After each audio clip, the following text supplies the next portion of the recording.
Bismillahirrahmanirrahiim.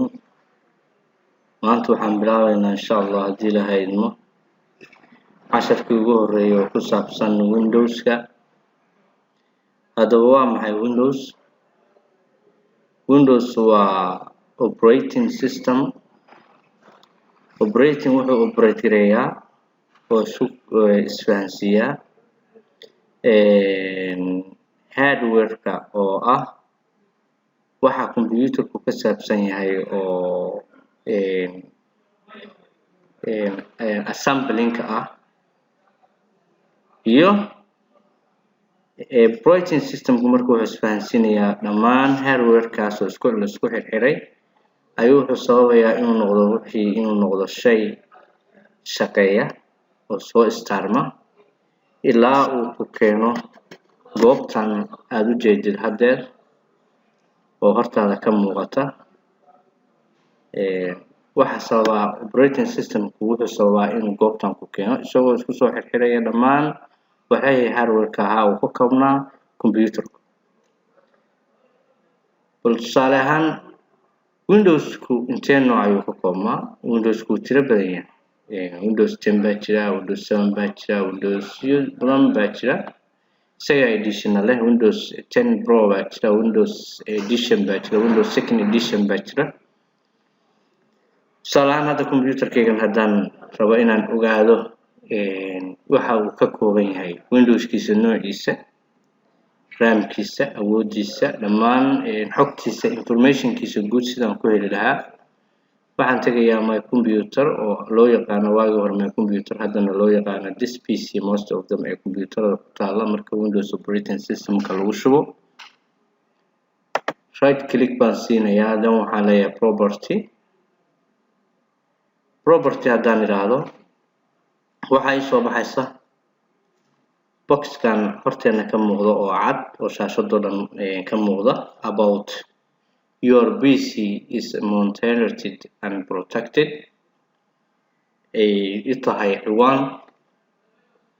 Haddaa hoos usii guda gasho halkan waxaa ku arkaysaa device specification. Nooca computer name-ka haddaan isticmaalayaa waa noocan. Desktop inta processor-ka computer-kaygu waa noocan. Processor-ka waxyaalaha lagu xisho ayuu ka mid yahay computer-ka.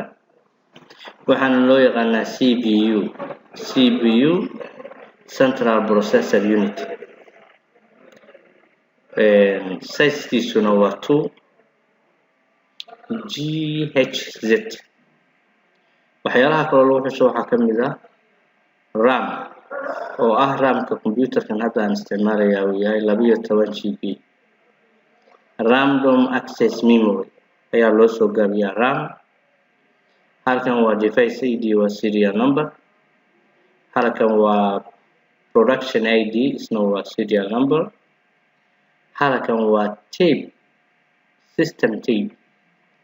Operating system-ka isticmaalkiisa ayaa laba nooc kala ah. Mid waxa weeye 64 bit midna waa 32 bit. Hadda nooca basic process-ka isticmaalaya processor-ku waxa weeye 64 bit. Pin touch-ka isagu sabadana waa iska caadi 10 pin touch point baa la yiraahdaa. Wax saas oo faahfaahin u baahan maaha laakiin muhiimku waxa ah xogtii hore aan kusoo sheegay. Haddaan hoos soo dego Windows-kan isticmaalayna waxa weeye edition. Windows 10 Pro baa la yiraahdaa. Version-kiisuna waa inta. Installed on waxaa la install gareeyay waqtigan. Alaykum salaam. OBS building inta experience-ga Windows features-kiisa iyo waxyaalaha la midka ah waa inta.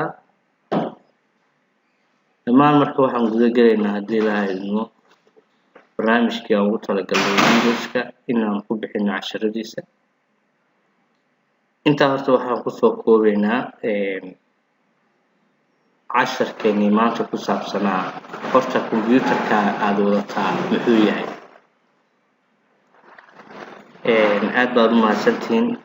casharadu waxay u baahan yihiin faham. wax badan oo lagu shubo waxaa ka muhiimsan wax yar oo aad qaadato.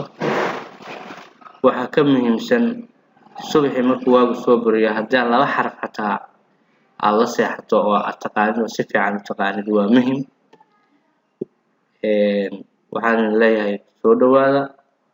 maanta waxaad taqaanaa nooca computerka isticmaashid.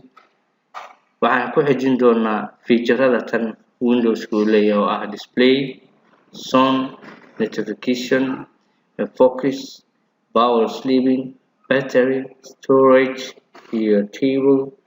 dhammaan xubnahan oo dhan hal ayaan u qeexi doonaa haddii la haydmo. aad baa u mahadsantihiin. Thank you very much.